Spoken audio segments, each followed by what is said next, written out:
श्रीमद् भगवद गीता अथ द्वितीय अध्याय वेदा विनाशिनम नित्यम च एनम ज मव्ययम कथम सह पुरुषः पार्थ कम घातयति हन्तिकम वासांसि जीर्णानि यथा विहाय नवानि गृह्यति नरो अपराणि तथा शरीराणि विहाय जीर्णान्यानि सम्याति नवानि देहि नैनम छिद्यन्ति शस्त्राणि नैनम दहति पावकः न चैनम क्लेदयन्तापो न शोषयति मारुतः अछेद्यो हृदयदाह्योऽयं क्लेदयो अशोषयो एव च नित्यः सर्वगतः स्थाणु और चलोऽयं सनातनः अव्यक्तो अयम चिंतयो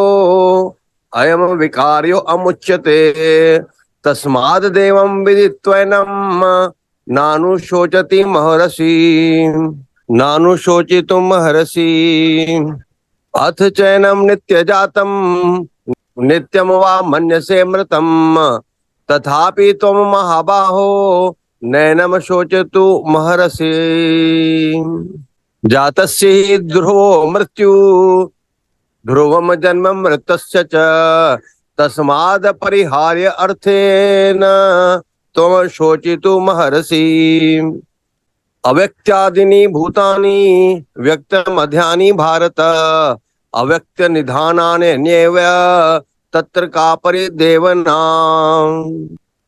आश्चर्यवत् पश्यति कश्चिदेन मा श्रुष्यति तथैव चान्यः आश्चर्यवचनेन मन्यः शृणोति श्रुत्वा येनम वेद न चैव कश्चित् देहि नित्यमवध्यो अयम् देहे सर्वस्य भारत तस्मात् सर्वाणि भूतानि न त्वं शोचतु महर्षि न त्वं शोचितु महर्षि। ओम तत्सत ओम तत्सत। जो अंतिम श्लोक हमने देखा तो भगवान कह रहे हैं कि आत्मा न किसी को मारता है न ही उसे कोई मार सकता है। तो इसका ये मतलब नहीं कि हमें अथॉरिटी मिल गई है और हम हाथ में वेपन लेके खड़े हो जाएं कि आत्मा तो किसी को नहीं मारता और ना ही आत्मा मरती है। तो ऐसा नहीं है। अगर हम जीवन दान नहीं दे सकते हैं तो हमारा कोई हक भी नहीं है कि हम किसी का जीवन लें। ये सब भगवान करते हैं, भगवान के हाथ में है किसी का जीवन कब तक रहेगा और किसका शरीर कब छूटेगा। ये सब भगवान की सत्ता है, हमारा इसमें कोई काम नहीं। क्योंकि हम किसी को अगर जीवन नहीं दे सकते हैं तो हमारा कोई हक भी नहीं है कि हम उनका जीवन ले लें। जैसे जिनको नॉनवेज खाने की आदत है तो उस जीव का शरीर अभी छूटने का समय नहीं आया है, लेकिन आपने उसे मार दिया क्योंकि आपको खाना है, तो उसी का तभी तो पाप लगता है ना। क्योंकि हमने अगर जीवन नहीं दिया है तो जीवन लेने का अधिकार भी हमें नहीं है। तो बहुत ही सतर्क पूर्वक हमें धर्म का आश्रय लेते हुए हमेशा जीवन भर ऐसे कर्म करने चाहिए जिससे हमारा विकास हो, ना कि हम पतन की ओर जाए, ना ही हमारी सदगति हो, अधोगति ना हो। नीचे लोकों में नहीं जाना है, हमें नीच योनियों में नहीं जन्म लेना है। तो भगवान 21 नंबर श्लोक में कह रहे हैं, हे पार्थ, जो व्यक्ति यह जानता है कि आत्मा अविनाशी, अजन्मा, शाश्वत तथा अव्यय है, वह भला किसी को कैसे मार सकता है या मरवा सकता है। तो भगवान कह रहे हैं अगर आत्मा तो अजन्मा है, आत्मा तो शाश्वत है, टेम्पररी तो नहीं है, तो आप किसी आत्मा को मार ही कैसे सकते हो। क्योंकि आगे भगवान क्लियर कर रहे हैं, नैनम छिद्यन्ति शस्त्राणि, से न कोई शस्त्र नहीं काट सकता, अग्नि नहीं जला सकती, क्योंकि ये उतना सूक्ष्म तत्व है, ये बहुत ही सूक्ष्म है आत्मा का विषय। इसे हम अपनी बुद्धि से नहीं समझ सकते हैं। जैसे हम यहाँ जहां हम बैठे हैं इस एयर में ऑक्सीजन कितना है, नाइट्रोजन कितना है, हाइड्रोजन कितना है, ये हम नहीं अनुमान लगा सकते। क्यों? क्योंकि हमारे पास वो इंस्ट्रूमेंट नहीं है। लेकिन जैसे ही कोई लैब में हम जाएंगे, वहां कुछ पर्टिकुलर ऐसे इंस्ट्रूमेंट होते हैं जो बताते हैं कि हवा में ऑक्सीजन कितना है, कार्बन डाइऑक्साइड कितना है, नाइट्रोजन कितना है, जो भी रासायनिक पदार्थ हवा में है वो कितने मात्रा में है, वो इंस्ट्रूमेंट बताएगा। तो जड़ पदार्थ है तो जड़ को ही समझेगा, लेकिन मनुष्य का बुद्धि इतनी विकसित हुई नहीं, अभी तक कोई ऐसा यंत्र बना ही नहीं है जो आत्मा को नाप सके या जान सके या देख सके। क्यों? क्योंकि आगे 15वें अध्याय में हमने देखा था ना, भगवान कह रहे हैं ममे वांशो जीवलोके जीव भूत सनातन, ये जो जीव है यह मेरा अंश है। तो जो आत्मा है वो चेतन शक्ति है, और ये जो भी यंत्र है, इंस्ट्रूमेंट है, ये जड़ पदार्थ है। तो जड़ कभी भी चेतन को नहीं देख सकता क्योंकि वो जड़ है। तो आत्मा बड़ी ही सूक्ष्म है, अविनाशी है, शाश्वत है। तो भगवान कह रहे हैं इसे कोई मार ही कैसे सकता है, क्योंकि ये तो इतनी सूक्ष्म है। और क्योंकि भगवान स्वयं कह रहे हैं शाश्वत है, यानी जो टेम्पररी नहीं, परमानेंट है, थी, है और रहेगी। आगे भगवान कहेंगे पहले अव्यक्त थी, फिर व्यक्त हो गई, फिर वापस फिर से जब सृष्टि का प्रलय हो गया फिर अव्यक्त हो गई। बीच में बस ये दिखाई पड़ती है। क्यों? क्योंकि इसे नाम रंग रूप ये शरीर मिल जाता है बस। तो भगवान कह रहे हैं अर्जुन तुम्हारा शोक करने का कारण ही क्या है? अब कई लोग कहते हैं भगवान ने देखो युद्ध कराया। अब भगवान को कोई पर्सनल दुश्मनी तो थी नहीं। जैसे हम एक उदाहरण से समझाएं, जब कोर्ट में केस लड़ा जाता है तो जज मुजरिम को सजा देता है। तो क्या जज की कोई पर्सनल दुश्मनी थी उस मुजरिम से, उस क्रिमिनल से? उसकी कोई पर्सनल दुश्मनी है? नहीं। उस क्रिमिनल ने, उस मुजरिम ने ऐसा कार्य, ऐसा कर्म किया है कि उसे दंड देना पड़ा। तो यहां भी दुर्योधन जो है उसने स्वयं ऐसे कार्य किए कि उसे दंड मिला। भगवान को कोई मतलब, भगवान के लिए अब देखो, एक साधारण माँ के लिए अपने बच्चे एक बराबर होते हैं, तो वो तो परम माता है, परम पिता है, उनके लिए कोई बड़ा कोई छोटा कुछ भी नहीं है। लेकिन क्योंकि वो नालायक बच्चा था, अधर्मी था, तो भगवान ने सोचा अब इसका समय आ गया, चलो। अब भगवान तो गए थे शांति दूत बनकर। भगवान ने कहा ठीक है तुम 5 गांव दे दो, वो शांतिपूर्वक रहेंगे, बाकी राज्य तुम रख लो। कहा 5 गांव तो क्या, सुई के नोक जितनी भी जमीन नहीं दूंगा, और ये युद्ध होके रहेगा। तो भगवान ने कहा ठीक है फिर तुम्हारी जैसी इच्छा। तो स्वयं उसके कर्म उसे वहां खड़ा किए हैं।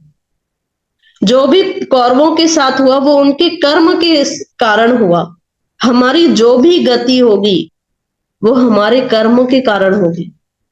हम पूछते हैं, हम सोचते हैं ये हमारे साथ ही ऐसा क्यों हुआ, पिछला कोई था ऐसा कर्म कि वो होना था, वो दुख आना था, वो सुख आना था। हमारे जीवन में जो भी सुख या दुख आ रहे हैं वो हमारे कर्म अनुसार हमें मिल रहे हैं।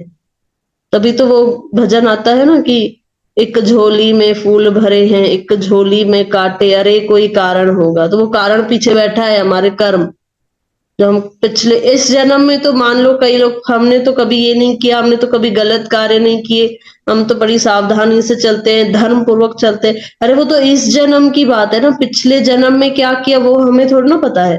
तो कहीं ना कहीं हमारा ही कर्म आके हमें दंड देता है। तो भगवान को कोई पर्सनल दुश्मनी नहीं है कौरवों से या दुर्योधन से। और दूसरा एक और परफेक्ट एग्जाम्पल हम दें, जैसे एक डॉक्टर है, वो जानता है कि इस पेशेंट की भलाई तभी है जब वो हम पर्टिकुलर ऑर्गन, जहां जहर आ गया है, जो ऑर्गन खराब हो गया, जैसे किसी की किडनी खराब हो जाती है तो डॉक्टर देखते हैं 2 किडनी है, एक किडनी पूरी तरह से खत्म हो गई है, 100% वो खराब हो गई है। अगर उसको शरीर में हम रखेंगे तो वो पूरे शरीर में जहर फैलाएगी, सबको खराब करेगी। तो बेटर इस किडनी को ही बाहर कर दो। करते हैं ना डॉक्टर, ऑपरेट करते हैं, उस किडनी को, उस शरीर के एक अंग को ही निकाल देते हैं। क्यों? क्योंकि अब वो जहरीला बन गया। अब अगर वो अंदर रहेगा तो उस शरीर को नुकसान होगा। तो क्या डॉक्टर की कोई पर्सनल दुश्मनी है उस पेशेंट से? उसको कोई शौक है, उसको कोई मजा आ रहा है उसको काटने में, उसका ऑपरेशन करने में? नहीं, वो डॉक्टर तो भला ही कर रहा है उस पेशेंट की, कि नहीं इसका ये बॉडी अब ऐसा है, अब इसका ये अंग खराब हो गया, अगर ये अंदर रहेगा तो बार बार ये व्यक्ति परेशान होगा, इसीलिए इस अंग को निकाल लो तो वो सुखी हो जाएगा, ठीक हो जाएगा। तो सेम यहाँ जो ये दुर्योधन रूपी कैंसर है ना, ये समाज के लिए कैंसर जहर बन गया था, क्योंकि अधर्मी था, जहां देख अधर्म फैला रहा था। भगवान ने कहा इसे इस सोसाइटी से बाहर करो, समाज से बाहर करो, अपने आप सब सेट हो जाएगा। भगवान कह रहे हैं ना, यदा यदा ही धर्मस्य ग्लानिर्भवति भारत, जब धर्म की हानि होगी, अधर्म का बढ़ावा होगा, जब मेरे भक्तों पर बात आएगी तो मुझे तो अवतार लेना पड़ेगा। तो भगवान का परम उद्देश्य यही है कि इस कैंसर रूपी दुर्योधन को बाहर करो, ये अधर्म फैला रहा है, ये सबके लिए जहर बन जाएगा, इसीलिए इसे बाहर करो। तो भगवान ने वो किया, क्योंकि भगवान सुप्रीम जज है, भगवान को कोई पर्सनल दुश्मनी भी नहीं है। जज बन के भगवान, तुम्हारा ये कर्म था ये मिलेगा, तुम्हारा ये कर्म था तुम्हें ये मिलेगा, बस। तो पहले तो हमारे कर्म है, अगर हम धर्म से चलते हैं तो हमारा विकास होगा, लेकिन हमने अधर्म का आश्रय लिया है तो फिर तो कोई नहीं बचा सकता। कई लोग, और हम कल सत्संग सुन रहे थे, वो संत महात्मा कह रहे थे कि लोगों को आदत होती है, गुरु के पास जाते हैं, आप आशीर्वाद दीजिए, आप आशीर्वाद दीजिए, आप आशीर्वाद दीजिए। बोले अब आशीर्वाद तो लेने आते हो, आशीर्वाद तो वैसे ही है ना, क्योंकि संत की दृष्टि में तो अपने आप दया बरसती है, करुणा बरसती है, तो आशीर्वाद तो उनका सब पर ऑलरेडी होता है। लेकिन आप यहां से बार बार आशीर्वाद मांगो और वहां से गंदे आचरण करो, वहां से सब अधर्मी यानी व्यभिचार करो, अधर्म के आचरण करो, तो फिर वहां कृपा कैसे काम करेगी, क्योंकि आपका आचरण ही गलत है। तो हमारा आचरण कैसा है उस पे डिपेंड करता है कि हमारा जीवन कैसे होगा। और कृपा तो है ही, आशीर्वाद तो है ही, लेकिन अगर आचरण सही नहीं है तो फिर वो आशीर्वाद भी क्या काम करेगा, क्योंकि आचरण ही गलत हो गया, हमारे कर्म ही गलत हो गए। तो इसीलिए दोनों ही ध्यान पूर्वक, भगवान कह रहे हैं कि अर्जुन तुम शोक मत करो, ये भीष्म पितामह ये बड़े परम भक्त हैं। आगे भगवान कह रहे हैं, जिस प्रकार मनुष्य पुराने वस्त्र को त्याग कर नए वस्त्र धारण करता है, उसी प्रकार आत्मा पुराने तथा व्यर्थ के शरीरों को त्याग कर नवीन भौतिक शरीर धारण करता है। कितना सुंदर एग्जाम्पल दे रहे हैं भगवान, एकदम सरल, कोई भी समझ सकता है कि जैसे हम इस अपने कपड़े का, जो अगर कपड़ा गंदा हो गया है, पुराना हो गया है, पहले हम क्या करते हैं, जो नया नया वस्त्र होता है, कोई भी हमारे अगर नया कोई कपड़ा है, नई ड्रेस है, तो हम उसकी केयर करते हैं ना, शुरू शुरू में हम ध्यान रखते हैं, अरे ये मैंने न्यू ड्रेस ली है, उसका ड्राई क्लीन करवाते हैं, है ना। तो शुरू शुरू में हम ध्यान रखते हैं, लेकिन जैसे ही थोड़ा पुराना हो जाता है तो उसकी रिपेयरिंग करवा देते हैं, चलो अभी ज्यादा तो खराब नहीं हुआ है, इसको थोड़ा यहाँ से रिपेयर करवा दो, फिर बन जाएगी बात। लेकिन जब हमें लगता है कि अब यह कपड़ा पहनने योग्य नहीं है, तो वही कपड़ा पोंछा बन जाता है, क्योंकि अब वो पहनने योग्य नहीं बचा, बहुत रिपेयरिंग हो गई अब उसकी, तो वही कपड़ा पोंछा बन जाएगा। ऐसे ही आत्मा देख रही है कि बार बार इस शरीर को हॉस्पिटल जाना पड़ता है, बार बार रिपेयरिंग होती है, फिर मेरे को कष्ट होता है, बेटर इस शरीर को छोड़ दो और दूसरा शरीर धारण कर लो। भगवान एक माँ की तरह है, भगवान जानते हैं कि अब इसके शरीर में इतना कष्ट है। कहते हैं ना, हम किसी के शरीर में बहुत कष्ट होता है तो हम कहते हैं ना, भगवान मुक्ति देस डाडो कष्ट भोगे, तो डाड़ी तकलीफ में ऐसे हमारे मन से ही निकलता है कि क्यों इस शरीर में उसे इतना कष्ट मिल रहा है, बेटर कि उसे भगवान नया शरीर दे। तो भगवान कह रहे हैं कि सबको मैं दूंगा, ये जितने भी यहाँ योद्धा मारे जाएंगे, जिनका भी वध होगा, इन्हें अपने कर्म अनुसार शरीर मिलेगा नया, तुम उस बात की टेंशन मत लो। और भीष्म पितामह तो परम भक्त हैं, उन्हें तो आध्यात्मिक शरीर मिलेगा, ये शरीर छूटेगा तभी तो आध्यात्मिक शरीर मिलेगा। और उसके बाद जो द्रोणाचार्य हैं, इन सबको भी अपने कर्म अनुसार नया शरीर मिलेगा। तो अर्जुन तुम शोक क्यों कर रहे हो, इस शरीर को तो आज नहीं कल ये नाशवान है, कि आज नहीं तो कल छूटेगा ही, तो तुम शोक मत करो। और अर्जुन कौन होता है किसी को मारने वाला, तो कल ही बता रहे थे, भगवान पहले ही अपनी शक्ति से सब कार्य कर चुके हैं, अर्जुन को बस इंस्ट्रूमेंट बना दिया, लो अब तुमसे बाण चलाओ, मरे तो वो पहले ही हुए हैं। तो इंस्ट्रूमेंट केवल अर्जुन बैठा है, बाकी भगवान कर रहे हैं। करने वाले स्टार परफॉर्मर मेन जो महाभारत युद्ध के हैं वो भगवान श्री कृष्ण ही हैं। तो ऐसे ही हम क्या करते हैं, इस शरीर का जो ये शरीर कपड़ा रूपी शरीर है, शुरू शुरू में जब हम देखते हैं जब जवानी होती तो इसका हाई मेंटेनेंस कॉस्ट होता है। किस पर? शरीर पर। क्या? क्रीम, पाउडर, परफ्यूम, ये इस पर हम खर्चा करते हैं। और उसके बाद जैसे ही अगर किशोर अवस्था है, यंग है, तो उस बच्चे की रूम से परफ्यूम की खुशबू आती है ना। फिर सेंट, उसके बाद अलग अलग नए नए पाउडर, इन सब की खुशबू आती है। लेकिन जब वही व्यक्ति वृद्ध हो जाता है तो उसके रूम से बाम और तेल की बदबू आती है। क्यों? क्योंकि अब शरीर में रोग आ गए हैं, दर्द होता है यहाँ वहां। तो भगवान कह रहे हैं पहले तो तुम जब नया है वस्त्र, तब तुम्हारा शरीर पर पूरा फोकस है, हाई मेंटेनेंस कॉस्ट है, मेंटेन करते हो, लेकिन किसका? इस शरीर का। फिर इसी शरीर को ठीक रखने के लिए तुम्हारा मेंटेनेंस कॉस्ट कहाँ चला जाता है? हेल्थ पर, कि अब ये इसको ठीक रखना है। तो भगवान कह रहे हैं मेंटेनेंस कॉस्ट इसका करने का कोई मतलब ही नहीं है। तुम चाहे कितने भी ब्रांडेड कपड़े पहन लो, ब्रांडेड क्रीम लगा लो, लेकिन एट द एंड जो जन्म, मृत्यु, जरा, व्याधि, ये 4 प्रकार के दुख हैं, इनसे हम छुटकारा नहीं पा सकते। हम अपने शरीर को रोक नहीं सकते, नहीं नहीं नहीं, तुम्हें वृद्ध नहीं होना है, वो होगा। उसके बाद व्याधि यानी दुख, बीमारियां, न चाहते हुए भी कई लोग कहते हैं हम तो बहुत केयर करते हैं, पर कहीं ना कहीं कोई ना कोई बीमारी एंटर कर ही लेती है वक्त अनुसार, शरीर जैसे जैसे एज बढ़ता है। तो भगवान कह रहे हैं ये लागू है 4 प्रकार के दुख, जन्म, मृत्यु, जरा, व्याधि, ये शरीर पर सब लागू है। इनका जन्म हुआ है तो इनका नाश भी होगा, इसीलिए तुम क्या करो? तुम शोक मत करो, तुम अपने धर्म पर स्थित हो जाओ। तुम क्षत्रिय हो, तुम्हारा यह धर्म है कि तुम धर्म की स्थापना करो, क्योंकि यह युद्ध केवल एक इस पृथ्वी के राज्य के लिए नहीं लड़ा जा रहा है। वो तो भगवान अर्जुन को ऐसे ही दिला देते, लेकिन यह युद्ध क्यों लड़ा जा रहा है? ताकि धर्म की स्थापना हो। आगे भगवान कह रहे हैं वही जो यह आत्मा न तो कभी किसी शस्त्र द्वारा खंड खंड किया जा सकता है। बड़ा ही फेमस श्लोक है, सबने सुना भी होगा।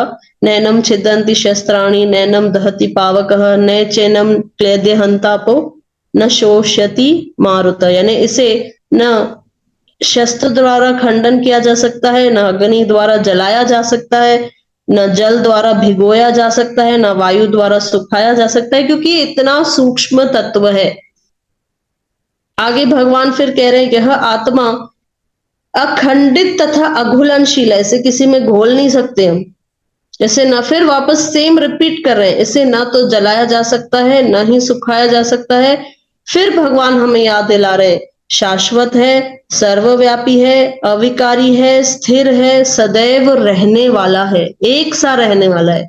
रहने वाला क्या? एक सा, इसमें कोई परिवर्तन नहीं आता। ये जो भी परिवर्तन दिखते हैं वो शरीर पर दिख रहे हैं।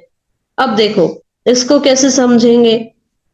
पहले भगवान ने कहा शाश्वत है, वो तो हमें समझ में आ गया कि परमानेंट है। सर्वव्यापी है, मतलब एक ही आत्मा सब जगह है ऐसे नहीं, यानी सब में आत्मा है, सर्वव्यापी। जल में भी हम ऐसे देखते हैं जीव जंतु हैं, हवा में जीव जंतु हैं, उनके अंदर भी आत्मा है। अग्नि में भी ऐसे जीव जंतु हैं जिनके अंदर आत्मा है। जैसे सूर्य लोक है, सूर्य लोक में कौन है? सूर्य नारायण है, भगवान। वहां पर भी प्राणी है, वहां पर भी जीव है, लेकिन उनका शरीर अलग है। तो ये आत्मा सर्वव्यापी हर जगह है। फिर आगे कह रहे हैं स्थिर है, सदैव एक सा रहने वाला है, यानी कि कभी बदल नहीं सकता। जैसे हम एक उदाहरण दें, एक व्यक्ति है छोटी सी कार चला रहा है, वही व्यक्ति बड़ी ट्रेन भी चला लेता है, वही व्यक्ति क्या कर लेता है? एरोप्लेन भी चला लेता है। अब गाड़ी की साइज बदल रही है, लेकिन शरीर तो अंदर का जो शरीर, जो व्यक्ति बैठा है वो तो उतना ही है ना, 5-6 फुट का। तो भगवान कह रहे हैं भले चींटी का शरीर हो, हाथी का शरीर हो, इंसान का शरीर हो, आत्मा वही एक है, उसमें कोई बदलाव नहीं है। चलाने वाली शक्ति वह एक ही है, चेतन शक्ति वह एक ही है। आगे भगवान कह रहे हैं यह आत्मा अव्यक्त अकल्पनीय, आप अपनी बुद्धि से इस तत्व को नहीं समझ सकते। कई साइंटिस्ट ने बहुत फॉरेन में बहुत कोशिश की है कि चलो आत्मा को ट्रैक करते हैं, जब ये शरीर से निकलती है पता तो चले किस साइज की होती है, कैसे दिखती है, क्या होता है, कुछ नहीं कर पाए, फेल हो गए। भगवान कह रहे हैं तुम्हारी बुद्धि से ही परे, चेतन शक्ति है, कोई जड़ शक्ति थोड़ी ना है, जड़ नहीं है, चेतन शक्ति है, उसे आप इन अपने जड़ से नहीं देख सकते। अपरिवर्तनीय है, यानी इसमें कोई परिवर्तन नहीं आता, कोई चेंज नहीं आता। यह जानकर तुम्हें शरीर के लिए शोक करना नहीं चाहिए। तो भगवान कह रहे हैं जो भी हो रहा है ये शरीर के स्तर पर हो रहा है, आत्मा तो अविनाशी है, शाश्वत है, तुम शोक मत करो, ये तुम्हें शोभा नहीं देता। आगे भगवान कह रहे हैं किंतु यदि तुम यह सोचते हो कि आत्मा अथवा जीवन का लक्षण सदा जन्म लेता तथा मरता है, तो भी हे महाबाहु तुम्हारे शोक करने का कोई कारण नहीं है। भगवान कह रहे हैं मान लो तुम ये नहीं मानते जो भगवान ने अभी तक बताया कि आत्मा अविनाशी है, शरीर नाशवान है, यह तुम नहीं भी मानते तो भी तुम्हारे शोक करने का कोई कारण नहीं है। एक शरीर छूटेगा तो दूसरा मिल जाएगा। जैसे आज के जो साइंटिस्ट हैं, जो नास्तिक लोग हैं, वो कहते हैं कि आत्मा हमें दिखती नहीं तो हम मानते भी नहीं इसमें, ये कुछ नहीं होता। क्या होता है, केमिकल शरीर कैसे बना, केमिकल कॉम्पोजिशन से, अलग अलग केमिकल एक आए, एक साथ हुए और शरीर बन गया। जब उन केमिकल का असर खत्म हो गया, शरीर की मृत्यु हो गई। तो ये नास्तिक प्रवृत्ति वाले कहते हैं। तो भगवान कह रहे मान लो तुम इस प्रवृत्ति को भी अगर लेके चलते हो तो शोक करने का रीजन ही क्या है, एक केमिकल था वो मिला फिर वो वेस्ट हो गया, तो कोई बैठ के रोएगा थोड़ी ना उस केमिकल के लिए। कोई केमिस्ट्री लैब में एक्सपेरिमेंट कर रहा है, केमिकल गिर गया तो 1 मिनट के लगे, अरे देखो देखो केमिकल गिर गया, वो वहां बैठ के रोने थोड़ी ना बैठ जाएगा, केमिकल गिर गया, केमिकल गिर गया। भगवान कह रहे हैं ये रासायनिक पदार्थ है, अगर मान लो तुम ये मानते हो तभी भी शोक करने का कोई अर्थ नहीं है। जिसने जन्म लिया है उसकी मृत्यु निश्चित है और मृत्यु के पश्चात पुनर्जन्म भी निश्चित है, अतः अपने अपरिहार्य कर्तव्य पालन में तुम्हें शोक नहीं करना चाहिए। भगवान कह रहे हैं तुम क्षत्रिय हो, तुम्हारी ड्यूटी है युद्ध करना, क्योंकि यह शरीर, यह जीवन, यह भगवान कह रहे हैं ये जन्म भी लेगा, इस शरीर की जन्म लिया है तो मृत्यु निश्चित है, और मृत्यु हुआ है तो पुनर्जन्म भी निश्चित है। लेकिन पुनर्जन्म वो हमारे ऊपर है ना, हमारे कर्मों के ऊपर है कि हमारा शरीर नेक्स्ट कैसा मिलेगा। अगर हमने भक्ति की है, मान लो भक्ति करते करते हमारी भक्ति अधूरी रह गई, पूर्ण नहीं हो पाई, ऐसा कुछ हुआ कि पूर्ण उस 100% शरणागति पर हम नहीं पहुंच पाए, तो भगवान कह रहे हैं 8वें अध्याय में भगवान ने क्लियर किया था कि उसकी भक्ति फिर जहां छूटी है वो वहीं से प्रारंभ होगी। मैं उसे ऐसे परिवार में जन्म दूंगा जो पहले से ही भागवतिक है, भगवत शरणा में, यानी भगवान की शरण में, ऐसे परिवार में जन्म दूंगा, भगवान कह रहे हैं। तो भगवान वही कह रहे हैं कि 11 से 30 नंबर श्लोक तक भगवान ने इस आत्म तत्व पर बताए हैं। सिर्फ एक बात को समझाने के लिए भगवान अलग अलग एंगल से समझा रहे हैं कि क्या हो रहा है। आत्मा अविनाशी है और शरीर नाशवान है। तो पूरे 30 नंबर श्लोक तक भगवान इसी कॉन्सेप्ट को लेके चल रहे हैं, बस अलग अलग फिलोसॉफिकल एंगल हैं भगवान के। ओम पूर्णमदः पूर्णमिदं पूर्णात् पूर्णमुदच्यते पूर्णस्य पूर्णमादाय पूर्णमेवावशिष्यते। ओम शांति शांति शांति। ओम।